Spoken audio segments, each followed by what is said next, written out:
Fifth term of an arithmetic sequence is 9 and the ninth term is 5. Okay. Find the common difference and the first term. First term common difference കണ്ടുപിടിക്കുക. And B question, find the 14th term of this sequence. ഈ സീക്വൻസിലെ 14ാമത്തെ term കണ്ടുപിടിക്കുക. So നമുക്കറിയാം fifth term എന്ന് പറയുന്നത് 9ഉം ninth term 5ഉം ആണ് ചെയ്യുന്നത്. നമുക്ക് common difference സുഖമായിട്ട് കണ്ടുപിടിക്കാം. ഏതാ?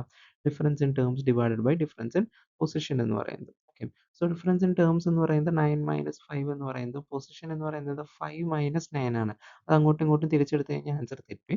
സോ അതുകൊണ്ട് നമുക്ക് കിട്ടുന്നത് എന്താണ്? 4 ബൈ മൈനസ് 4 എന്ന് കിട്ടും. സോ ആൻസർ എത്ര കിട്ടും? -1 എന്ന് കിട്ടും. ഓക്കെ. സോ നമ്മൾ കോമൺ ഡിഫറൻസ് കണ്ടുപിടിച്ചു. ഈ ഫസ്റ്റ് ടേം കണ്ടുപിടിക്കാൻ പറ്റും നമുക്ക് സെപ്പറേറ്റ് ഇക്വേഷൻസ് ഒന്നുമില്ല. നമ്മൾ ഏത് ഫോർമുലയിൽ വാല്യൂ കൊടുത്തോളാം? എക്സ് എന്നിൻ്റെ ഫോർമുലയിൽ വാല്യൂ കൊടുത്തോളാം. X N is equal to F plus N minus 1 into D എന്ന് പറയുന്ന ഫോർമുലയിൽ വാല്യൂ കൊടുക്കുക.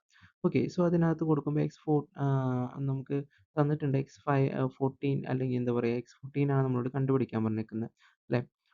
അതിന് മുമ്പായിട്ട് നമുക്ക് 14ൽ വാല്യൂ കൊടുക്കുന്നതിന് മുമ്പായിട്ട് ഫിഫ്ത്ത് ടേമിൽ വാല്യൂ കൊടുത്തു കഴിഞ്ഞാൽ നമുക്ക് എന്ത് കിട്ടുള്ളൂ? എഫ് കിട്ടുള്ളൂ. സോ ഫിഫ്ത്ത് ടേം എന്ന് പറയുന്നത് എത്രയാണ്?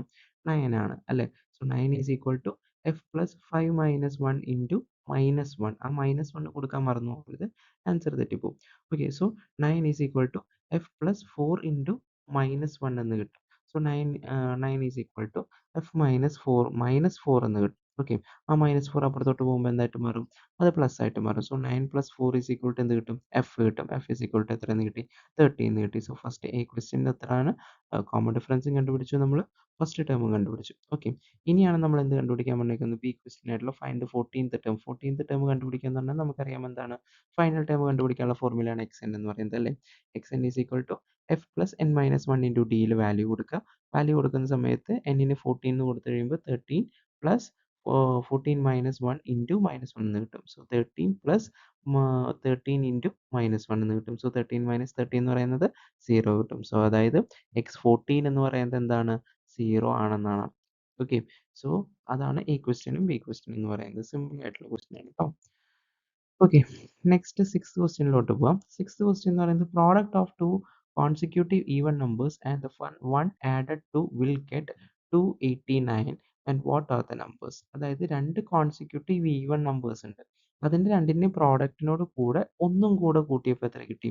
289 കിട്ടി. ഓക്കെ. അങ്ങനെയാണെങ്കിൽ ഞാൻ ഫസ്റ്റ് ഈവൻ നമ്പറിനെ എന്തായിട്ട് എടുത്തു? എക്സ് ആയിട്ട് എടുത്തു. സെക്കൻഡ് ഈവൻ നമ്പറിനെ എന്തായിട്ട് എടുത്തു? എക്സ് പ്ലസ് 2 ആയിട്ട് എടുത്തു. ഓക്കെ. സോ അങ്ങനെയാണെങ്കിൽ അവർ തമ്മിലുള്ള പ്രോഡക്റ്റ് എന്ന് പറഞ്ഞു കഴിഞ്ഞാൽ എക്സ് ഇൻറ്റു എന്താണ്? എക്സ് പ്ലസ് 2 ആണ്. So X into X plus 2 plus 1 is equal to എന്ത് കിട്ടും? 289. ആ പ്ലസ് 1 ഇട്ട് പോകാൻ മറന്നു പോകരുത്. ഓക്കെ. സോ ബ്രാക്കറ്റ് ഓപ്പൺ ആക്കുന്ന സമയത്ത് എക്സ് ഇൻറ്റു എക്സ് എന്ന് പറയുന്നത് എന്താണ്? എക്സ് സ്ക്വയർ ആണ്. എക്സ് ഇൻറ്റു 2 എന്ന് പറയുന്നത് 2x ആണ്. പ്ലസ് 1 എന്ന് കിട്ടും. Okay. So X square plus 2x plus 1 is equal to 289 എന്ന് കിട്ടും. സോ നമുക്കത് നോക്കിക്കഴിഞ്ഞാൽ A plus B the whole square ഫോർമാറ്റിലായിട്ട് ഓക്കെ. എ സ്ക്വയർ എന്ന് പറയുന്നത് എക്സ് സ്ക്വയർ, ബി സ്ക്വയർ എന്ന് പറയുന്നത് 1 സ്ക്വയർ ആണ്. So X plus 1 the whole square is equal to X square plus 2x plus 1 എന്ന് കിട്ടും. ഓക്കെ. സോ അതിനെ നമ്മൾ സിമ്പിൾ ആയിട്ടുള്ള ഫോർമാറ്റിലോട്ട് മാറ്റി എഴുതി X plus 1 the whole square is equal to 289 എന്ന് കിട്ടും. ഓക്കെ. സോ ഈ സ്ക്വയർ അപ്പുറത്തോട്ട് പോകുമ്പോൾ എന്തായിട്ട് മാറും? റൂട്ട് ആയിട്ട് മാറും. So X plus 1 is equal to root of 289 എന്ന് കിട്ടും. 289ൻ്റെ റൂട്ട് എന്ന് പറയുന്നത് പ്ലസ് ഓർ മൈനസ് 17 ആണ്. സോ അത് വെച്ചിട്ട് രണ്ടായിട്ട് ചെയ്യണം. X plus 1 is equal to plus 17 എന്നും X plus 1 is equal to minus 17 എന്നും കൊടുക്കണം. ഓക്കെ. സോ പ്ലസ് 17 കൊടുക്കുന്ന സമയത്ത് പ്ലസ് 1 ഇപ്പുറത്തോട്ട് വരുമ്പോൾ -1 ആവും. സോ 17 മൈനസ് 1 16 എന്ന ആൻസർ കിട്ടും. ഇപ്പുറത്താണ് വെച്ചെങ്കിൽ X is equal to -17 -1 is equal to -18 എന്ന ആൻസർ കിട്ടും. So two consecutive even numbers എന്ന് പറയുന്നത് 16ഉം 18ഉം ആണ്. ഇതിൻ്റെ സൈൻ എന്ത് ചെയ്യാറുണ്ട്? കൺസിഡർ ചെയ്യാറുണ്ട്. 16 ആണെങ്കിൽ മറ്റേ നമ്പർ എന്തായിരിക്കും? പ്ലസ് 2 എന്തായിരിക്കും? 18 ആയിരിക്കും അല്ലേ? 18 ആണെങ്കിൽ എന്താണ്? തൊട്ട് ബാക്കിലെ നമ്പർ എന്ന് പറയുന്നത് 16 ആണ്. സോ രണ്ട് കോൺസിക്യൂട്ടീവ് ഈവൻ നമ്പേഴ്സ് നമുക്ക് കിട്ടി. ഓക്കെ. നെക്സ്റ്റ് ക്വസ്റ്റ്യൻ എന്ന് പറയുന്നത് seventh question. In the figure O is the centre of circle. O എന്ന് പറയുന്നത് സർക്കിളിന്റെ സെന്റർ ആണ്. ഓക്കെ. ഒ എന്ന് പറയുന്നത് എ സി എന്ന് പറയുന്ന ലൈനിന്റെ മുകളിലാണ്. ഒ അതിൽ മാർക്ക് ചെയ്തിട്ടില്ല. ഓക്കെ. ഒ എന്ന് പറയുന്നത് സർക്കിളിന്റെ സെന്റർ ആണ്. അങ്ങനെയാണെങ്കിൽ find the angle A B C. A B C എന്ന് പറയുന്ന ആംഗിൾ കണ്ടുപിടിക്കുക. Okay. So the centre of circle എന്ന് പറയുമ്പോൾ തന്നെ നമുക്കറിയാം എ സി എന്ന് പറയുന്നത് എന്താണ്? എ സിയിലാണ് ഒ എന്ന് പറഞ്ഞു. എ സി എന്ന് പറയുന്നത് എന്താണ്? ഡയമീറ്റർ ആണ്. So okay.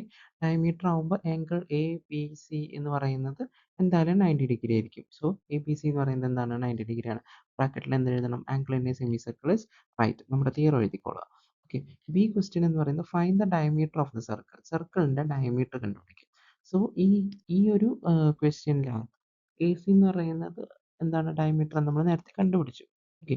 സോ ആ ഒരു എ ബി സി എന്ന് പറയുന്ന ട്രയാങ്കിൾ എന്ന് പറയുന്നത് എന്തായി? ഒരു റൈറ്റ് ആംഗിൾഡ് ട്രയാങ്കിൾ ആയി. 90 ഡിഗ്രി ആണല്ലോ. സോ റൈറ്റ് ആംഗിൾഡ് ട്രയാങ്കിൾ ആയി. അതിന്റെ ഓപ്പോസിറ്റ് കിടക്കുന്ന ഹൈപ്പോട്ടന്യൂസ് ആണ് നമ്മുടെ എന്തെന്ന് പറയുന്നത് ഡയമീറ്റർ. സോ ആ ഒരു കണക്ഷൻ കിട്ടിയാലേ നമുക്ക് എന്ത് ചെയ്യാൻ പറ്റുള്ളൂ? ചെയ്യാൻ പറ്റുള്ളൂ. So since ABC is a right, hypotenuse square is equal to base square plus altitude square. So hypotenuse കിട്ടാൻ വേണ്ടിയിട്ട് ബേസ് എന്ന് പറയുന്നത് 3 സ്ക്വയറും ആൾട്ടിറ്റ്യൂഡ് എന്ന് പറയുന്നത് 4 സ്ക്വയർ ആയിട്ട് എടുത്തു. രണ്ടിൻ്റെ സ്ക്വയർ ചെയ്യുമ്പോൾ 9 പ്ലസ് 16 എന്ന് കിട്ടും 25 എന്ന്. സോ ഹൈപ്പോട്ടന്യൂസ് സ്ക്വയറിന്റെ റൂട്ട് എടുക്കുമ്പോൾ റൂട്ട് 25 എന്ന് പറയുന്നത് 5 പ്ലസ് ഓർ മൈനസ് 5 കിട്ടും. സോ എ സി എന്ന് പറയുന്നത് എന്താണ്? അതിന്റെ ഡയമീറ്റർ എന്ന് പറയുന്നത് എന്താണ്? 5 ആണ്. അപ്പോൾ അതിന്റെ റേഡിയസ് എന്തായിരിക്കും? 5/2. ഓക്കെ. 5ന്റെ പകുതിയായിരിക്കും. ഓക്കെ. സോ അത്രയേ ഉള്ളൂ 7th question. Okay. 8th question എന്ന് പറയുന്നത് draw A square of area 15 square centimetre. Okay. 15 square centimetre ഉള്ള ഒരു സ്ക്വയർ അതിന്റെ വശമല്ല 15 എന്ന് പറയുന്നത് ഏരിയ ആണ് 15 നിൽക്കുന്നത്. സോ നമ്മൾ വരയ്ക്കേണ്ടത് എങ്ങനെയാണെന്ന് വെച്ചിട്ടുണ്ടെങ്കിൽ 5 ഇൻറ്റു 3 എന്ന് പറയുന്നതാണ് 15. അങ്ങനെയാണെങ്കിൽ 5 സെന്റിമീറ്ററും 3 സെന്റിമീറ്ററും കൂടി 8 സെന്റിമീറ്റർ വര വരച്ചിട്ട് വരയ്ക്കുന്നത്. ഓക്കെ. സോ വരയ്ക്കുന്നതിന്റെ ഡീറ്റെയിൽ ആയിട്ടുള്ള വീഡിയോസ് ഞാൻ എന്താ ഷോർട്സ് ആയിട്ട് ഞാൻ താഴെ ഇടുന്നതായിരിക്കും. സോ അതൊന്ന് കണ്ടു നോക്കണം. ഓക്കെ. സോ അടുത്ത ക്വസ്റ്റ്യൻ.